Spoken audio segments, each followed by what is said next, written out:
शिरूर लोकसभा मतदारसंघातून महाविकास आघाडीच्या तर्फे खासदार डॉक्टर अमोल कोल्हे यांची उमेदवारी निश्चित झाली असली तरी महायुतीमध्ये मात्र अजून उमेदवारीबाबत गोंधळ आहे। ही जागा नक्की शिवसेनेकडे राहणार की राष्ट्रवादीकडे राहणार याबाबत तर्कवितर्क सुरू असून ही जागा जर राष्ट्रवादी काँग्रेसकडे गेली तर या भागाचे शिवसेनेचे नेते माजी खासदार शिवाजीराव आढळराव पाटील हे राष्ट्रवादी काँग्रेस पक्षात जाऊन निवडणूक लढवतील अशी चर्चाही मतदारसंघात सुरू आहे।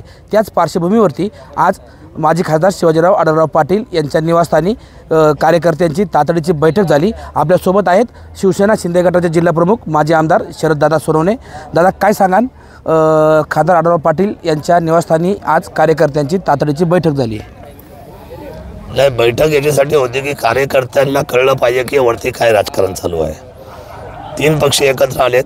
तीन पक्षामध्ये तिकडेचा जेव्हा चर्चा चालू आहे त्या तिकडेमध्ये 4 आमदार हे राष्ट्रवादीचे या मतदारसंघामध्ये आहेत आणि त्यांनी हा मतदारसंघाचा क्लेम राष्ट्रवादीकडे असला पाहिजे आणि अशा पद्धतीची भूमिका त्यांनी त्या ठिकाणी मांडलेली आहे आणि म्हणून त्या क्लेम त्यांनी त्या ठिकाणी ठेवत असताना त्यांची त्या ठिकाणी उजवी त्या ठिकाणी सरशी होते अशा पद्धतीची एकूण भावना वरच्या असलेल्या मीडियातून खालपर्यंत मतदारसंघामध्ये पोहोचली। त्यामुळे मतमतांतर व्हायला लागलेली आहे आणि हे मतमतांतरामध्ये शिवसैनिक संभ्रम अवस्थेमध्ये गेलेला आहे। अशा पद्धतीचा संभ्रम कार्यकर्त्यांमध्ये असू नये म्हणून आज तातडीची बैठक बोलवलेली आहे। काय ठरलं या बैठकीमध्ये? जर उमेदवारी या भागाची राष्ट्रवादी काँग्रेस पक्षाकडे गेली आणि दादांना जर राष्ट्रवादी काँग्रेस पक्षात जायची वेळ आली तर कार्यकर्त्यांच्या काय भावना आहेत याबाबत?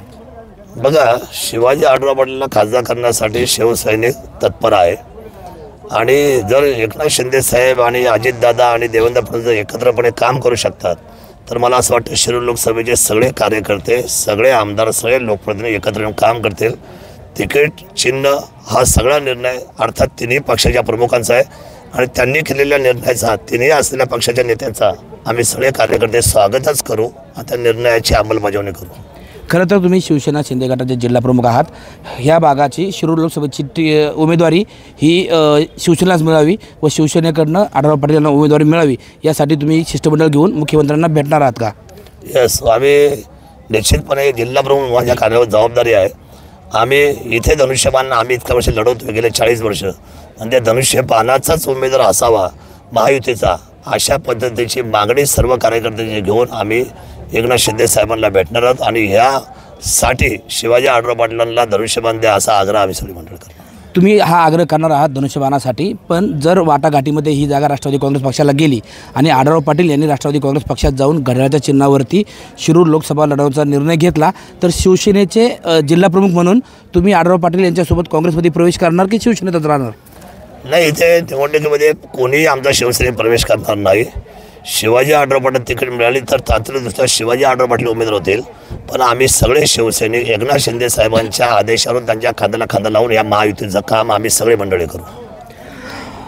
शिवाजी आढळराव पाटील यांना शिवसेनेची उमेदवारी मिळावी यासाठी शिष्टमंडळ घेऊन आम्ही मुख्यमंत्री एकनाथ शिंदे यांना भेटणार आहे अशी भूमिका या ठिकाणी शिवसेनेचे जिल्हाप्रमुख माजी आमदार शरददादा सोनवणे यांनी व्यक्त केली आहे। असं असूनही जर या भागाची उमेदवारी ही राष्ट्रवादी काँग्रेस पक्षाकडनं गेली व आढळराव पाटील यांना राष्ट्रवादी काँग्रेस पक्षात जाण्याची वेळ आली तरी आम्ही शिवसैनिक मात्र शिवसेनेतच राहू व आढळराव पाटील यांचं काम करू असा निर्धारही या ठिकाणी माजी आमदार शरददादा सोनवणे यांनी व्यक्त केला आहे। टाइम्स नाऊ मराठीसाठी सचिन तोडकर, मंचर।